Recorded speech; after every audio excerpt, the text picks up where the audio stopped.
안녕하십니까? Hello, everyone. 예, 우리가 성경을 읽어보면은 When we read the Bible, 성경 한 구절 한 구절 우리에게 이야기하려고 하는 내용들이 참 깊이 들어 있습니다. there are deep meanings inside of the words of the Bible, verse by verse, that it is trying to tell us. 그러나 성경 전체가 우리에게 하고자 하는 이야기들이 참 많이 있습니다. And there are lots of the words in the Bible where the Bible as a whole is trying to tell us. 한 구절만 한 구절 볼 때 굉장히 은혜롭지만 And when we look at them verse by verse, they are very graceful. 성경 전체를 읽어보도 하나님의 마음이 이렇게 흐르는구나 하는 걸 알 수가 But 있습니다. when you also read the Bible as a whole, you realize, so this is how the heart of God flows. 여러분 성경에 보면은 아브라함이라는 사람이 나오는데 Ever in the Bible, there's a person named Abraham. 아브라함이 자기 아들 이삭을 결혼을 시키기 위하여 늙은 종을 보냅니다. Abraham sends his old servant, 늙은 종이 이제 약대를 타 메소포타미아로 갔는데요. and then the old servant rides on his camel and goes to Mesopotamia. 저녁 때 우물 곁에서 이제 늙은 종이 기도를 합니다. And in the evening, the old servant prays by the well. 그래서 기도를 하는데 어떤 아주 젊은 처녀가 물을 기르러 나오죠. And while he prays, a young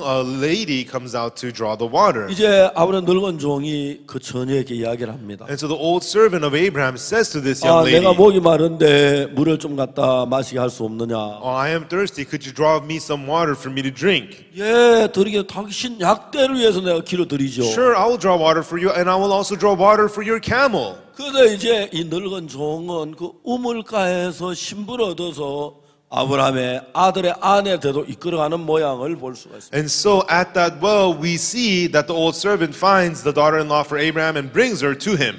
그 다음에 그냥 그랬구나 하고 전 지나갔어요. And then I just passed it by saying, yeah, I guess that's how the story goes. 어느 날 야곱이 자기 집을 떠나는 이야기가 나옵니다. And then there's a story of how Jacob leaves his home one day. 바담 아람으로 가서 And then he goes to Padan Aram. 우물가에서 양떼들이 목자들 양을 치는 그 모양을 봅니다. And then by the well, he sees the shepherds herding the flock. 근데 우물가에 있는데 라헬이라고 하는 이제 그 외삼촌의 딸이 그 사촌 여동생이죠. 외삼촌의 딸이 양떼들을 몰고 야곱과 만납니다. And then by the well, the daughter of his uncle, Rachel, she brings the flock and she meets with him. 근데 놀랍게 둘이 서로 사랑을 하게 됩니다. And amazingly, the two of them begin to love one another. 둘이 이제 만나서 결혼을 하지요. And the two of them meet and get married.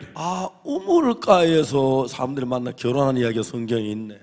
There are stories of how people meet at the well and get married in the Bible. 그냥 성경을 읽어 내려갔습니다. And then I just continued to read the Bible. 이제 모세가 어느 날 애굽에서 바로왕이 왕자로 있다가 애굽 사람을 죽였습니다. And so one day Moses, he used to be the prince of Egypt as the son of Pharaoh, but now he had killed an Egyptian. 이제 미디안 광야에 가서 이제 우물가에서 십보라가 양을 치는 걸 보았어요. And so he goes to the wilderness of Midian, and by the well there he sees Zipporah herding sheep. 그 십보라 둘이 이제 사랑하며 결혼하는 이야기가 나옵니다. And he and Zipporah, the two of them fall in love and get married. 그냥 이야기 같지만 It seems like these are just stories. 성경을 한 번 읽을 땐 잘 이해를 못했어요. When I read the Bible once, I couldn't understand. 두 번 읽고 세 번 읽다 보니까 But as I read the Bible twice, 3 times. 우물은 신부를 이야기하는구나. The well represents the bride. 아브라함의 종이 우물가에서 이삭의 신부를 만납니다. The servant of Abraham met the bride at the well. 야곱이 우물가에서 신부를 만납니다. And Jacob met his bride at the well. 모세가 우물가에서 신부를 만납니다. And Moses met his bride at the well.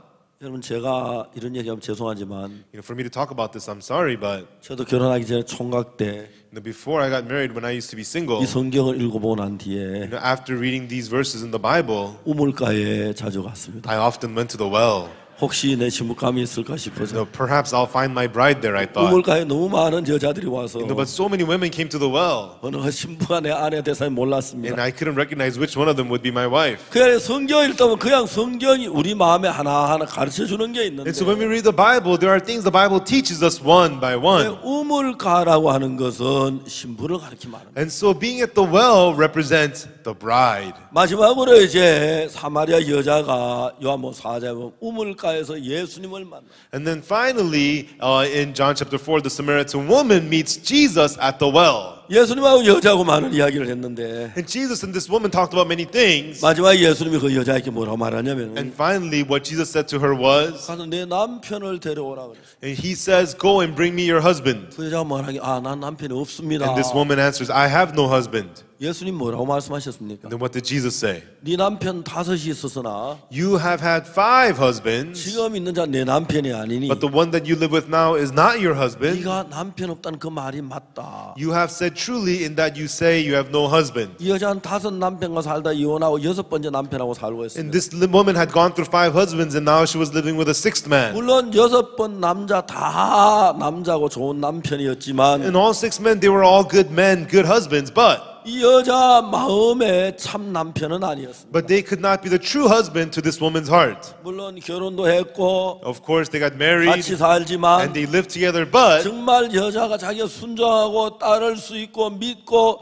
자기를 맡길 만한 남편이 아니었어요. they were not husbands where she could truly obey and follow and trust herself to. 이제 거기서 여자가 예수님을 만나면서 And then as this woman meets Jesus there, 처음으로 예수님께 여자가 마음을 여는 거예요. for the first time, this woman opened her heart to Jesus. 아직까지 수많은 남자를 만나봤는데 Until now, she had met many, many men, 어느 한 남자에 자기 마음을 주고 마음을 쏟을 만한 남자가 없어요. and there was no one man she could pour her heart into and give her heart to. 여자가 예수님을 만나면서 But as this woman met Jesus, 예수님에게 마음을 열고 참 그를 주로 섬기는 여자로 변했습니다. she was able to give her heart to Jesus and change into a person who gives her heart to Jesus. 물론 성경 그냥 이야기로 되어 있는 것 같지만 It seems like the Bible is just made of stories, 성경 구석구석마다 이야기 속에 하나님 말씀하는 그 마음이 담겨져 있는 걸 느낄 수 있어요. and each corner of the Bible we see that these words carry the heart of God.